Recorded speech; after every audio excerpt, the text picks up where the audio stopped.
जैसा आज लाल बुजक्कर कहता है कि मेरे पास बुलडोजर है, डराता है बुलडोजर से। जिब्राइल अमीन से बड़ा बुलडोजर तेरे पास नहीं होगा। जिसने कौमे लूत को जमीन से उठाकर 7वें आसमान पर ले जाकर उल्टा करके पलट दिया, फजअलना आलियहा साफिलहा वमतरना अलैहिम हिजारतम मिन सिज्जीलिम मंजूद, उनके ऊपर पत्थर बरसाया। है तुम्हारे किसी बुलडोजर में वो ताकत जो जमीन को, किसी बस्ती को उठाकर आसमान पर ले जाए, पटक दे? नहीं, ये बुलडोजर किसी के पास है तो अल्लाह के पास है। अल्लाह तबारक व तआला की ताकत के सामने तुम्हारी बुलडोजर कोई काम नहीं आने वाली। लोग खामखा कहते हैं कि अरे ये कुरान है, ये कुरान है, इसको पढ़कर आतंकवाद बनता है, जल्लाद बनता है, जिहादी बनता है। आज तक कोई हाफिज कुरान आतंकवाद बना? आज तक कोई आलिम दीन उग्रवाद बना? आज तक कोई मौलाना साहब RDX लेकर कहीं पर बम फोड़ा है? आज तक किसी मदरसे का उस्ताद या मोहतमिम या मुफ्ती साहब या हाफिज साहब या मौलाना साहब ने किसी इंसान को जिहाद के नाम पर मारा है? कोई नहीं बता सकता। तकरीबन कई हजार मदरसे हैं। मेरे ख्याल से पूरे भारत के अंदर मदरसों की फहरिस्त तैयार की जाए तो लाखों मदरसे होंगे। अरे सिर्फ उत्तर प्रदेश के अंदर 13,000 23,000 मदरसे हैं। सिर्फ उत्तर प्रदेश के अंदर बंगाल को ले लिया जाए, बिहार झारखंड को ले लिया जाए, असम को ले लिया जाए, पूरे पूरे इंडिया में कई लाख मदरसे होंगे। अगर इन मदरसों से आतंकवाद निकलता, इन मदरसों से RDX लेकर बम फोड़ने वाला निकलता तो चारों तरफ आतंकवाद ही आतंकवाद नजर आते। लेकिन यह बात बिल्कुल रोज़े रोशन के तरह आया है कि जो कुरान पर, अल्लाह के नबी पर, अल्लाह पर, आसमान और जमीन पर, आखिरत पर, फरिश्तों पर ईमान व अकीदा रखेगा, जो सच्चा मुसलमान होगा, वो कभी भी आतंकवाद नहीं हो सकता है, वो कभी भी फिरका परस्त नहीं हो सकता, वो कभी भी जिहादी नहीं हो सकता। हाँ, जिहाद करना, जिहाद का अलग अलग मतलब होता। जिहाद जैसे एक लफ्ज है,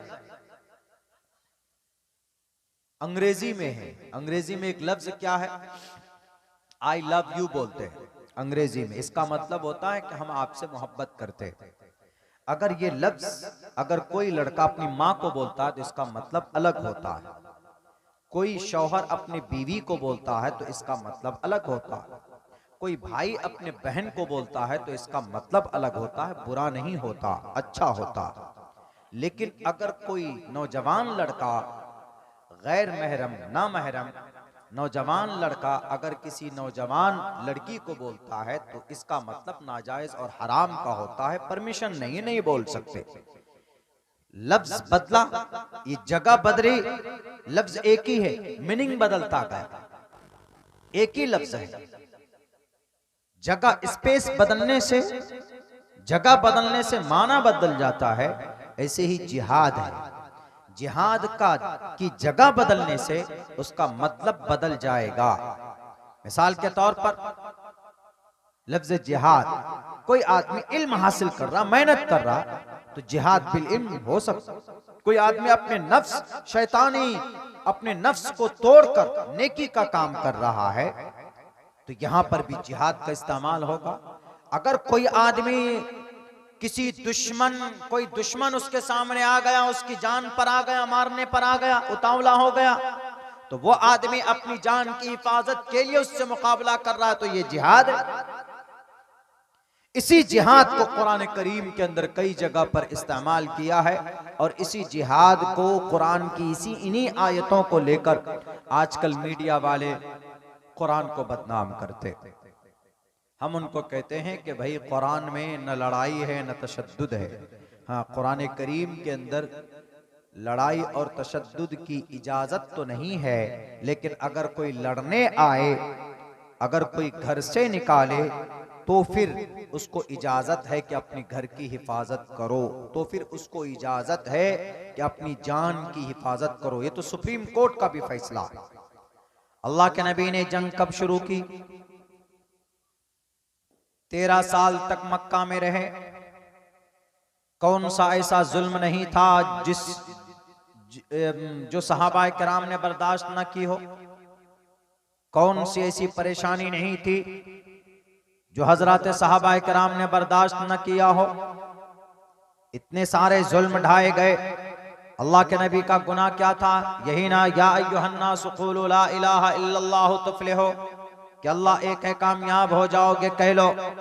यही पैगाम था। क्या ये इतना बड़ा गुनाह है कहना या कहलवाना? लेकिन फिर भी अल्लाह के नबी को कितनी तकलीफ दी गई। तकलीफ देने वाला कौन? अबू जहल। और 13 साल तक नबी ने एक लफ्ज तक नहीं कहा। नबी पाक अलैहिस्सलाम ने किसी को एक थप्पड़ तक नहीं मारा अपनी पूरी जिंदगी में।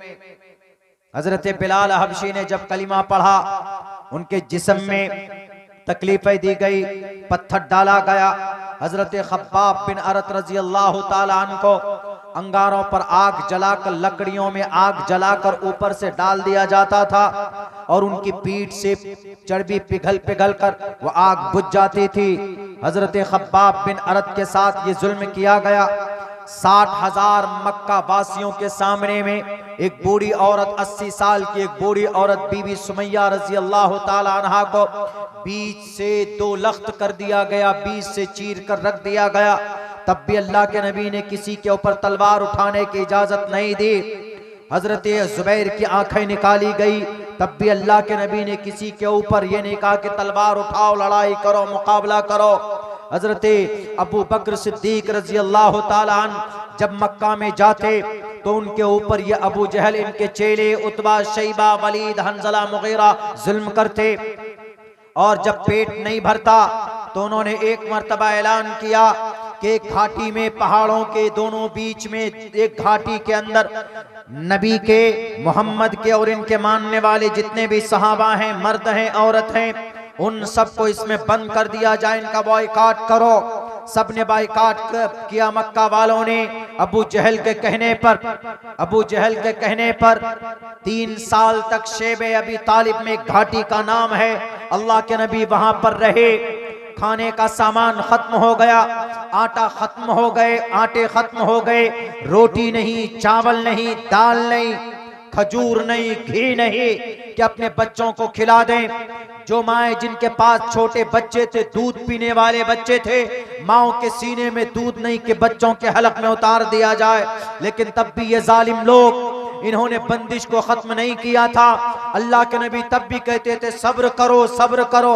हजरत बिलाल हबशी को जब तड़पाया जाता तो अल्लाह के नबी देखकर कहते कि बिलाल सब्र करो। और आज ये मीडिया वाले बोलते हैं कि इस कुरान में जिहाद है, इस कुरान में लड़ाई है। हाँ, जिहाद है। जब आप मक्का से मदीना चले गए, जब मक्का से आपके घर को छोड़ने पर, आपके सहाबा के दौलत को छोड़ने पर मजबूर होना पड़ा, जब आप मदीना आए तो यहाँ मदीने पर भी चैन से न रहने देने की साजिशें रची किसने? अबू जहल ने। तो अबू जहल पूरी ताकत के साथ अल्लाह के नबी के खात्मे के लिए आया। तो उस वक्त अल्लाह के तरफ से आवाज आई कि मोहम्मद अब बस करो, अब मुकाबला करो इस जाहिल का। अबू जहल जाहिल था, अबू जहल जालिम था, हर तशद्दुद और हर जुल्म का इस्तेमाल नबी पाक अलैहिस्सलातु वस्सलाम की जात अक़दस पर करने वाला था। तब जाकर अल्लाह तबारक व तआला ने इजाजत दी है, तब अल्लाह के नबी अलैहिस्सलाम मैदान कारजार में निकले हैं। अबू जहल 1000 फौज को लेकर आया, किस लिए? नबी को मिटाने के लिए। और नबी अपनी हिफाजत के लिए, अपनी बस्ती की हिफाजत के लिए अगर तलवार लेकर मैदान में निकला है तो मीडिया वालों के पेट में दर्द होता है कि नबी जिहादी थे। अरे जैसे महाभारत के मैदान में पांडवों ने कौरवों के जुल्म के खात्मे के लिए जंग की थी, लड़ाई की थी, वहां पाप नहीं था, वहां जंग, वहां जिहाद नहीं था, वो तो राक्षस को मारना था। और राक्षस को मारना हिंदू धर्म में पुण्य है, राक्षस को मारना। रुद्रवो गिरीवा एक मंत्र है, रुद्रवो गिरीवा अश्रयित पिशाचा अब ब्रह्मा दुविशो जही तुमम तूर्य तरुष्यता सत्यम विभाजनी। कि अगर कोई राक्षस आ जाए तो उस राक्षस से कौम को, समाज को बचाने के लिए अगर तलवार उठाने की नौबत आ जाए तो तलवार उठाई जा सकती है। हिंदू शास्त्रों में कई जगहों पर है और ये मीडिया वाले भी जानते हैं, लेकिन मीडिया वाले कहां पीछे पड़े? कुरान में। अरे कुरान तो इतनी बड़ी किताब है, अगर कोई बैठकर अकीदत के साथ टूटी हुई जुबान में भी अगर कोई कुरान की तिलावत करता, टूटी हुई जुबान में, जैसे अल्हम्दुलिल्लाहि रब्बिल आलमीन ऐसे करके पढ़ता है ना बहुत से आदमी, जिसका नाजरा ठीक अच्छा नहीं है या रिकॉग्नाइजेशन में परेशानी हो रही है, प्रोनंसिएशन में, अदायगी में अटक कर भी पढ़ता है, तो अल्लाह उस बंदे की अटक को देखकर पढ़ने को बहुत खुश होते हैं। आप तेजी से अच्छे अंदाज में पढ़ें अल्हम्दुलिल्लाहि रब्बिल आलमीन अर्रहमानिर रहीम, एक हर्फ पर 10 नेकी, एक नेकी 10 गुना अजर एक हर्फ पर। लेकिन अगर कोई बंदा अटक कर पढ़ता, अटक कर रुक कर पढ़ता है, अटक जाता, फिर दोबारा ठीक करता, फिर पढ़ता, फिर सही होती, फिर आगे जाता है, तो अल्लाह को उसकी ये अदा इतनी पसंद आती है। तो अल्लाह के नबी फरमाते हैं कि अब इसके ऊपर एक हर्फ पर एक नहीं, एक हर्फ पर 10 नेकी यानी 20 नेकी अता फरमाता है। ये कुरान है। हिंदू भाई भजन गाते हैं, हनुमान चालीसा, जय हनुमान ज्ञान गुण सागर पढ़ते हैं, ओम भूर्भुवस्सुवः तत्सवितुर्वरेण्यम्। हमारे यहाँ क्या अकीदा है? कोई दिक्कत परेशानी आती है, कोई बच्चा बीमार है, इमाम साहब को बुलाते, इमाम साहब आइए जरा दम कर दीजिए। वो सूरह फातिहा पढ़ते हैं या आयतुल कुर्सी पढ़ते हैं या मुआवज़तैन पढ़ते हैं, कुल औज़ु बिरब्बिन नास, कुल औज़ु बिरब्बिल फलक पढ़ते दम कर देते। हमारा अकीदा है कि इसमें शिफा है, पूरा कुरान शिफा है, लेकिन कुछ खास आयतें, कुछ मकबूल दुआएं हैं मसनून जो साबित हैं, उनको पढ़ते हैं, डबल फायदा होता है। देखिए, अगर किसी आदमी पर कोई जादू है, अगर किसी आदमी पर कोई असर है, तो मुआवज़तैन पढ़ दीजिए, कुल औज़ु बिरब्बिन नास, कुल औज़ु बिरब्बिल फलक पढ़िए, दम कर दीजिए, इंशाअल्लाह अगर यकीन मजबूत है तो अल्लाह उसको शिफा देगा, तो उसको शिफा भी मिलेगी। लेकिन जो पढ़ा है, जो आदमी, उसको पढ़ने का अलग से सवाब भी मिलता है। कुल औज़ु बिरब्बिन नास, कुल औज़ु बिरब्बिल फलक में जितने भी हरूफ हैं उनका अलग से सवाब मिलता है। यानी दो काम, किल 2 बर्ड्स विद 1 स्टोन। अंग्रेजी का मुहावरा है कि एक तीर से 2 निशान। वक्त चूंकि काफी हो चुका है, हम भी अपनी बात समेटेंगे, लेकिन थोड़ा मजमून पूरा हो जाए। तो कुरान करीम पढ़कर किसी को दम करते हैं तो एक तो फायदा ये कि उससे वो चीजें खत्म होती है, वो शिफा मिल जाती। दूसरी चीज ये कि नेकी मिलती। वेद पढ़ने में नहीं, बाइबल पढ़ने में नहीं, किसी और किताब को पढ़ने में नहीं। हिंदुओं का अकीदा है कि अगर कहीं पर कोई परेशानी आए तो हनुमान चालीसा पढ़ते, जय हनुमान ज्ञान गुण सागर। कहीं भूत देख लिया, कहीं चोर आ गया, जय हनुमान ज्ञान गुण सागर, जय हनुमान ज्ञान गुण सागर, ये पढ़ते, उनका अकीदा है। लेकिन पढ़ने पर उनको कोई पुण्य नहीं मिलता, कोई नेकी नहीं मिलती कि पढ़ेंगे तो नेकी मिलेगी, नहीं। ये सिर्फ कुरान के साथ खास, सिर्फ कुरान के साथ। तो कुरान ज्यादा से ज्यादा तिलावत करने की जरूरत है कि नहीं? हमारे बहुत सारे नौजवान कुरान करीम की तिलावत नहीं जानते। डेली आप अपने घर में कुरान करीम की कम से कम एक रुकू, एक सफा, एक पेज तिलावत करो। मुसलमानों, जादू से, शैतान से, जिन्नात, खबीस से, चुड़ैल से, इन सब से अल्लाह आपकी घर की हिफाजत करेगा। आप पैसा कमाते, मेहनत करते, घर में बरकत नहीं होती। लोग आते, एक मौलाना बहुत मेहनत करते हैं, दुआ कर दीजिए कुछ, ताकि हमारे घर के रिज्क में इजाफा हो जाए। आपको पहली बात तो जहन में बिठा लीजिए कि आपको उतना ही मिलेगा जितना आपके मुकद्दर में लिखा है। चाहे आप हिमालय पहाड़ चीर कर आ जाए, चाहे आप कुछ भी कीजिए, रात और दिन मेहनत करें, आपके मेहनत के हिसाब से आपको उतनी मिलेगी जितनी आपके मुकद्दर में।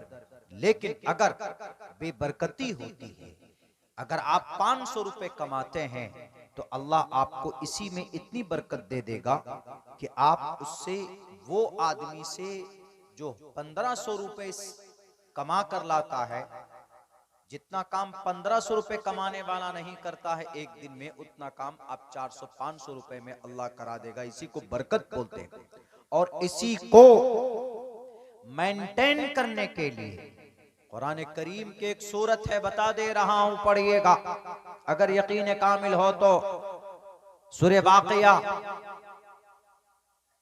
सूरह रहमान के बाद 27वें पारे के अंदर में जो सूरत है सूरह वाक़िया, डेली रात में बेहतर तो यह है कि मगरिब की नमाज पढ़ने के बाद आप इस सूरत को पढ़िए। ज्यादा से ज्यादा 5 मिनट का वक्त भी नहीं लगेगा, आप पढ़िए, मामूल बना लीजिए।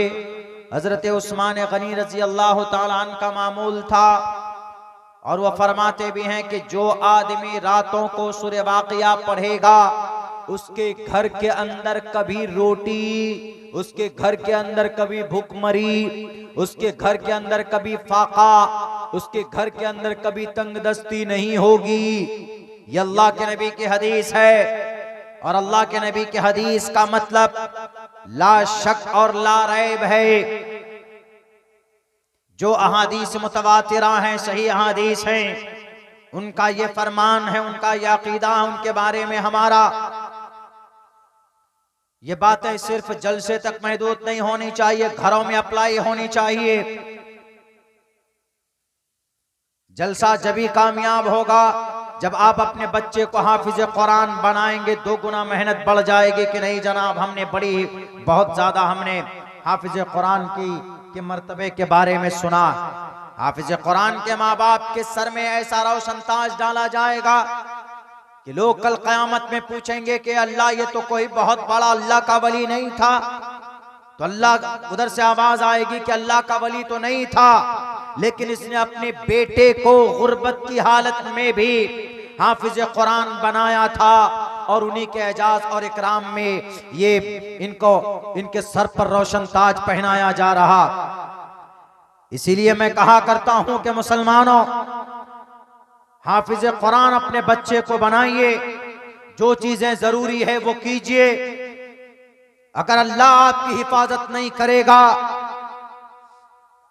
तो फिर आप अल्लाह तबारक व ताला के सामने में वास्ता देकर अल्लाह तबारक व ताला के सामने में आप बोल सकते हैं कि अल्लाह, आपने कुरान में है कि बुराई और बेहयाई से आपकी नमाज रोकती है, मैं तो मुस्तकिल नमाज पढ़ता हो।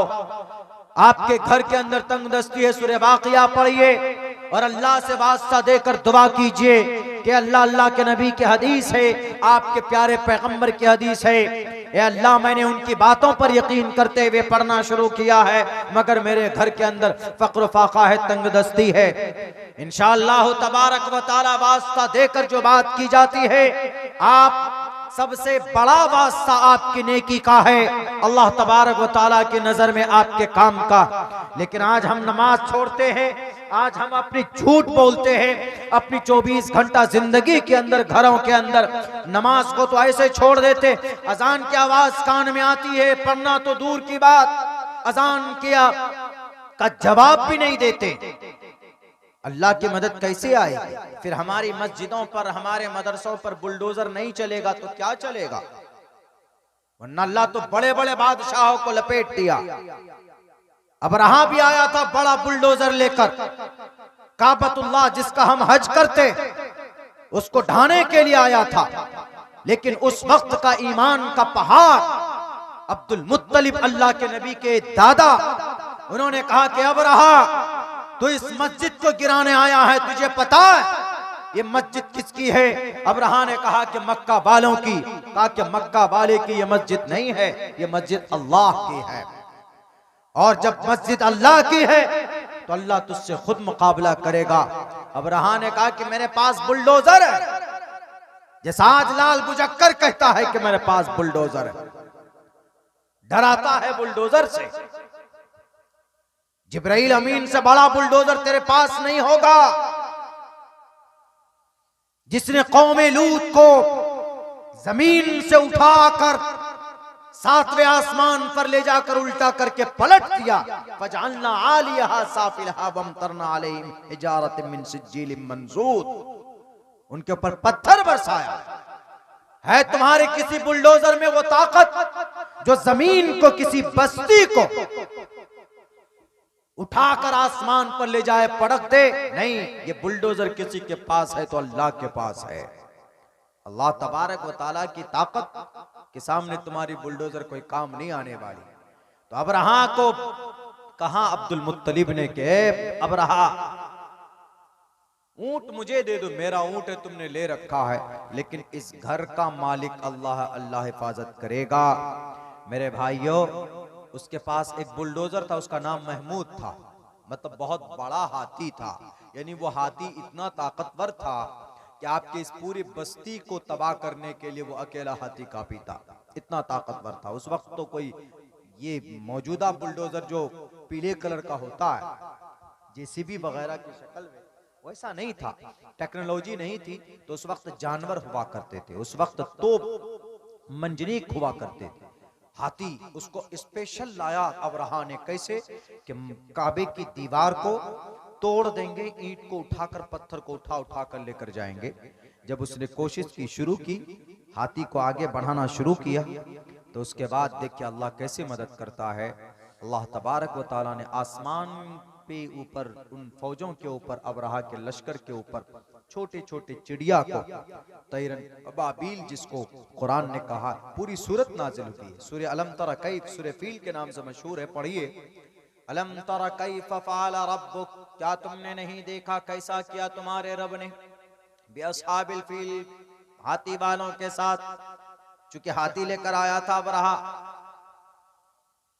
बिअस्हाबिल फील अलम यजअल कैदहुम फी तज़लील, अलम यजअल कैदहुम फी तज़लील, जो उनकी साजिशें थी वो साजिशें तबाह और बर्बाद कर दी गई। व अरसल अलैहिम तैरन अबाबील, और उनके ऊपर तैरन अबाबील, छोटी छोटी चिड़िया को झुंड की शक्ल में भेजा। और उन तमाम चिड़िया, छोटे एकदम बिल्कुल साइज में बहुत छोटे, उनके मुंह में, चोंच में एक पत्थर का टुकड़ा, दोनों पैर में एक एक, यानी एक चिड़िया के पास 3 टुकड़े थे पत्थर के, एक चोंच में, दोनों पैर में। वो पत्थर गिराता जिसके सर पर लगता, तफसीर इब्ने कसीर ने इसकी वजाहत ये की, जिसके सर पर वो पत्थर गिरता, उसका पूरा सर से लेकर पैर तक पूरी बॉडी को चीर कर और जमीन पर गाड़ देता था। इतनी ताकत थी उस पत्थर। वो पत्थर नहीं था, वो अल्लाह के तरफ से गोली थी, गोली। AK-47 की गोली इसी तैरन अबाबील के पत्थर को देखकर साइंसदानों ने बनाया है, गोली बंदूक की। जिसके हाथ में वो पत्थर लगा, पूरा हाथ बर्बाद, अब बीमारी शुरू हो गई। जिसके पैर में लगा, पूरा पैर खत्म, बीमारी शुरू हो गई। वअरसल अलैहिम तैरन अबाबिल तरमीहिम बिहिजारतिम, उनके ऊपर पत्थर बरसाए, तरमीहिम बिहिजारतिम मिन सिज्जील फजअलहुम कअस्फिम माकूल, उनको खाए हुए भूसे के मानिंद कर दिया। जब आप किसी भैंस को, किसी गाय को आप कोई चारा डालते हैं, भूसा डालते हैं, भुस्सी डालते हैं उसमें, तो उसको देखते हैं कि खाने के बाद में वो कैसा कर देता है, उसको एकदम बिल्कुल अधकचरा कर देता है, इधर पड़ा हुआ उधर पड़ा हुआ। कितनी खतरनाक हालत को अल्लाह ने बयान किया। वरसल अलैहिम तैरन अबाबिल तरमीहिम बिहिजारतिम मिन सिज्जीलिन फजअलहुम कअस्फिम माकूल, खाए हुए भूसे के मानिंद कर दिया। लेकिन मेरे भाइयों, बात यह आती है कि जब उस वक्त अल्लाह अपनी मस्जिद की हिफाजत कर सकता है, तो आज मस्जिद तोड़ी जा रही बुलडोजर के जरिए, मदरसे बंद किए जा रहे ताले लगाकर, तो आज अल्लाह की मदद क्यों नहीं? अल्लाह की मदद के लिए 2 चीजें जरूरी है, एक ईमान मुकम्मल होना और एक नेक अमल का होना। जो उस वक्त में अबू तालिब के अब्दुल मुत्तलिब के पास ईमान कामिल था, दीन इब्राहिमी पर अमल करते थे। अल्लाह के नबी के जन्म से 50 दिन पहले का वाकया है। और उस वक्त जो भी बुत परस्त भी थे, लेकिन जो नेक थे, दीनदार थे, वो मजबूत थे, पक्के थे। एक तो ईमान का मजबूत होना और एक नेक अमल का होना। आज मुसलमान नमाज तो पढ़ता नहीं है, तो मुसलमान नेक काम करने वाले में शुमार नहीं होगा, नेक काम में कमी है। आज मुसलमान झूठ बोलता है, चुगलखोरी करता है, मुसलमान शराब पीता है, मुसलमान जुआ खेलता है, मुसलमान बेईमानी करता है, मुसलमान किसी की नाजायज जमीन पर कब्जा कर लेता है, मुसलमान गीबत करता है। हमारे क्या गांव समाज के अंदर में ग्रुप लोन नहीं चल रहे? क्या ये सूद नहीं है? सूद का कितना खतरनाक गुनाह है। नमाज छोड़ने पर अल्लाह ने नहीं कहा कि मैं जंग करूंगा, लेकिन सूद इतना बड़ा पाप है। अल्लाह के नबी अल्लाह तबारक व तआला का कुरान कहता है कि अगर तुमने सूद खाना बंद नहीं किया तो फइल्लम तफअलू फाज़नु बिहर्बिन मिनल्लाहि व रसूली, आओ जंग के मैदान में जंग के लिए तैयार हो जाओ। सूद खाना बंद नहीं किया। ये जो बंधन बैंक वाला हम लोगों को, माँ बहनों को जो ग्रुप बना करके लोन देता है ना, ये आपके ईमान को डैमेज कर रहा है। अगर आपकी तंगदस्ती है तो घर की खिड़की बेच दीजिए, लेकिन कभी भी सूद मत खाइए। हमारा नौजवान शराब पीता, नमाज छोड़ता। जब हम नेक अमल करेंगे नहीं तो हमारी मस्जिदें शहीद होंगी, हमारे मदरसे टूटेंगे, अल्लाह की तरफ से कोई नुसरत और मदद भी नहीं आएगी। मेरे भाइयों, वक्त चूंकि काफ़ी हो चुका है और ठंड है, और तरतीब निज़ाम शायद आपके यहाँ जलसों का 1 बजे 12 बजे तक ख़त्म भी हो जाता है, 1:30 बजने को है, और फिर ठंड भी हो गई है, 2-4 लोग ही बैठे हैं। तो अल्लाह से हम दुआ करते हैं कि अल्लाह हमें इस कुरान से बेपनाह मोहब्बत फरमाए। जो भी बातें आपके इस जलसे के माध्यम से कही गई है, उन तमाम बातों पर आपको भी और हमको भी अल्लाह अमल की तौफीक अता फरमाए। और मैं दुआ करता हूँ कि अल्लाह इस जलसे की बरकत से इस गाँव के अंदर खुशहाली पैदा फरमाए, इस जलसे के अंदर दीन की फ़िज़ा को आम फरमाए। माँ बहनों से गुजारिश करूँगा कि अपने बच्चों को हाफिज़ कुरान बनाइए, उस पर आप लोग फोकस कीजिए। इंशाअल्लाह यही बच्चा आपके लिए हश्र के मैदान में निजात का जरिया होगा। बड़ी जिम्मेदारी होती है।